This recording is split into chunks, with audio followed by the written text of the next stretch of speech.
Hello friends, how are you? Shall we start our class today? So let's go. The heat of the afternoon sun bore down upon a small isolated village that had long been at the mercy of a fearsome snake. The villagers, eyes filled with fear, tiptoed through their routines, ever wary of the venomous serpent that lurked in the surrounding fields. Crops were left unharvested, and children no longer played outside.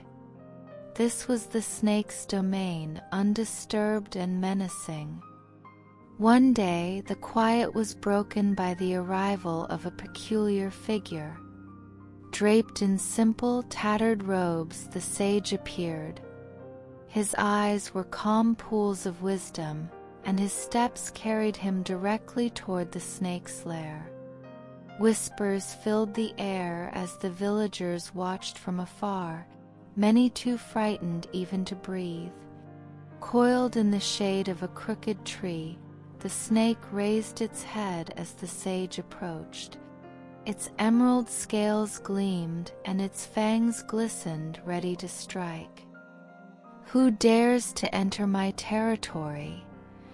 hissed the snake, its voice low and threatening. "I am but a traveler," the sage replied, his voice serene. "I've come to speak with you." The snake's eyes narrowed. "Speak? What could you possibly want from me? All who cross me regret it." The sage sat cross-legged on the earth, unbothered by the danger coiled before him. "You have power," he began, "but you use it to instill fear. Have you ever wondered what it might feel like to live without enemies?" "Without enemies?" The snake laughed, a sharp, venomous sound. "Fear is what keeps me alive. Without it, I am nothing." The sage tilted his head, a hint of a smile on his lips. "Fear ensures survival, yes. But respect, my friend, can bring you a peace that fear cannot." The snake's body tensed, unsure whether to strike or slither away. But there was something disarming about the sage's tone, something it hadn't encountered before. "And how would I earn this respect?" the snake asked, skeptical but curious. "By letting go of your instinct to bite," the sage explained. "Choose kindness over aggression. Show the villagers that you mean no harm, and they will no longer fear you. Fear breeds hostility, but kindness opens the door to harmony." The snake recoiled slightly, processing the sage's words. It was a foreign concept, almost laughable.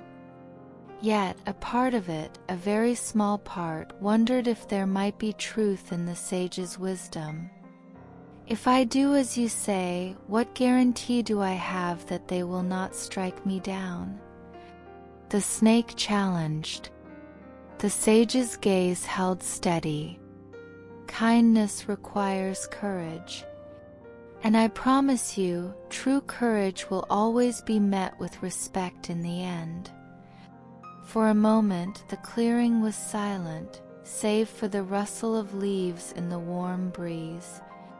Then, slowly, the snake uncoiled, lowering its head in a gesture of contemplation. "Very well," it said at last. "I will try your way. But mark my words, if your advice leads to my downfall, I will find you." The sage chuckled softly. "You'll find that wisdom is a far stronger ally than venom. Trust me, my friend." With that, the sage rose, brushing the dust from his robes. Without another word, he began walking away, leaving the snake to wrestle with the choice it had just made. The days that followed the snake's conversation with the sage were unlike anything it had experienced before. Where it once roamed boldly, sending shivers through the villagers with every hiss, it now moved cautiously. It no longer lunged at those who ventured near or bared its fangs to assert dominance. Instead, it chose a quieter path, observing the world with an unfamiliar restraint. At first, the villagers were suspicious.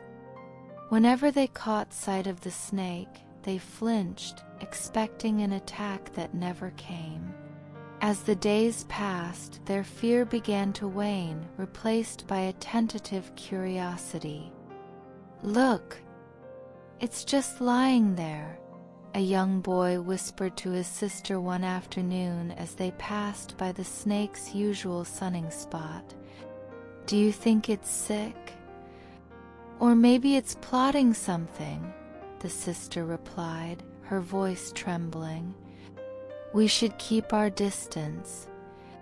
Despite their wariness, word spread quickly through the village that the snake had stopped attacking. Some saw this as a miracle, while others were less convinced. "It's just waiting for the right moment," an old farmer muttered to his neighbor. "Snakes don't change." But the snake wasn't plotting. True to its word, it had chosen to follow the sage's advice. Yet, as the days turned into weeks, it began to notice a shift in how the villagers treated it. Where they once avoided its lair with utmost caution, they now walked closer, too close. It began subtly at first. A child tossed a stick in the snake's direction, giggling as it landed harmlessly nearby. Then, a group of boys dared each other to prod the snake with a long branch. "Go on, poke it. It's too scared to bite now," one of them taunted. The snake glared at them but did nothing. It remembered the sage's words, "Choose kindness over aggression." And so it endured the teasing in silence. But the torment didn't stop there. One morning, a woman passing by hurled a rock at the snake, striking it on the tail. "Get out of here, you vile creature," she shouted, emboldened by the snake's lack of retaliation. The snake recoiled, pain flaring through its body. It slithered away, retreating to a shaded corner of the field. As it coiled itself tightly, it felt something unfamiliar, something it hadn't felt since it was a hatchling, vulnerable and exposed. It was fear. "Is this what kindness brings?" The snake muttered to itself, its voice heavy with frustration. "I've stopped biting, but now they see me as weak. Was the sage wrong?" For the first time, doubt crept into the snake's thoughts. It began to question the wisdom it had trusted so completely. As the days wore on, the abuse from the villagers continued, each encounter leaving the snake more battered and disheartened. One evening, under the light of a full moon, the snake lay curled in its lair, its scales dull and its spirit dim. It hadn't eaten in days, too wary to hunt near the village. The once proud serpent was now a shadow of its former self, teetering on the edge of despair. "I must find the sage," the snake decided at last. "I need answers before it's too late." With renewed determination, it set out in search of the man who had changed its path. The journey was long and arduous, but the snake pressed on, driven by a flicker of hope that the sage might offer a solution to its plight. The snake found the sage resting beside a stream, his hands cupped as he drank the cool water. The night's moonlight shimmered off the surface of the stream, casting an ethereal glow around the old man.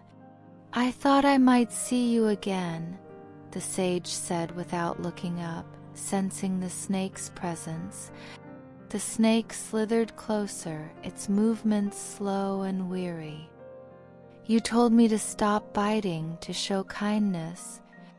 I did as you asked, but now the villagers throw stones at me and mock me. I am weaker than I have ever been. Was this your idea of wisdom?" The sage set down his hands, letting the water drip from his fingers. He turned to the snake, his gaze steady and filled with compassion. "My friend, you have misunderstood me. I did not ask you to abandon your strength, I asked you to wield it wisely." The snake coiled itself tightly, frustration evident in its posture. "Strength? What strength? They see me as nothing but a powerless creature now." The sage sighed and gestured for the snake to come closer. "Let me tell you a story," he began. "Long ago, I met a mighty lion who ruled over a vast territory. The lion was feared by every animal, for his roar was thunderous and his teeth were sharp. But one day the lion decided to show mercy. He stopped hunting smaller prey and chose to eat only what was necessary to survive. With time, the animals came to respect him, not for his roar but for his restraint. They knew he could act, but he chose peace." The snake listened intently, its anger beginning to dissolve into curiosity. "What are you saying?" "I'm saying that strength does not mean attacking at every opportunity," the sage explained. "It means knowing when to act and when to hold back. By ceasing your bites, you showed restraint. But by refusing to defend yourself, you allowed them to trample your dignity." The snake tilted its head, pondering the sage's words. "So you're saying I should strike back?" "Not exactly," the sage replied. "I'm saying you must protect yourself without causing harm unnecessarily. Let them see that you are capable, that you are strong, but do not waste your venom on cruelty or revenge. Show them that kindness can coexist with self-respect." The snake uncoiled slightly, a flicker of hope igniting within it. "And how do I do that?" The sage smiled gently. "Stand your ground. When they approach you with malice, do not flee. Raise your head high, flare your hood, let them see that you are not to be trifled with.